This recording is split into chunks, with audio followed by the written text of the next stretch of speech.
या पुस्तकाला दुसरं नाव आहे concerning justice. It is a work of young plateau. Young plateau was idealistic. हा आदर्शवादी होता. त्यामुळे आदर्शवादी कल्पना या पुस्तकात आहे. रिपब्लिकमध्ये इथिक्स, नीतिशास्त्र, मेटाफिजिक्स, अधिभौतिकशास्त्र, फिलॉसॉफी, तत्वज्ञान, पॉलिटिक्स, हिस्ट्री, इकॉनॉमी या विषयांवर प्लॅटोच्या ज्या कल्पना आहेत त्या पाहायला मिळतात. आता याला पॉलिटिकल थेसिस का बोलतात? Because it deals with the nature of and organisation of the state. म्हणजे हे पुस्तक राज्य, राज्याचे स्वरूप, राज्याची संघटना या गोष्टींची डील करतं. त्याला मॉरल ट्रिटिस का म्हणतात? तर हे पुस्तक नेचर ऑफ जस्टिस, न्यायाचे स्वरूप, आणि मॉरल गुडनेस, नैतिक सद्गुण या विषयावर चर्चा करतात. Socrates was the main spokesperson in the book. या पुस्तकांमध्ये सॉक्रेटिस हा मुख्य प्रवक्ता आहे. सॉक्रेटिसचा प्रभाव या पुस्तकात आपल्याला बघायला मिळतो. हे book explore the notion of justice. हे पुस्तक न्यायाच्या संकल्पनेचा शोध घेतं. It had a scheme of education.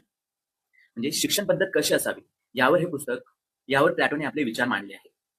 म्हणूनच रुसोने रिपब्लिकला finest treatise on education ever written असं म्हटलेलं आहे. म्हणजे शिक्षणावर लिहिलेला आतापर्यंतचा उत्तम ग्रंथ असं तो बोलतो. It deals with the every aspect of human life. म्हणजे मानवी जीवनाच्या प्रत्येक पैलूशी हे पुस्तक डील करतं.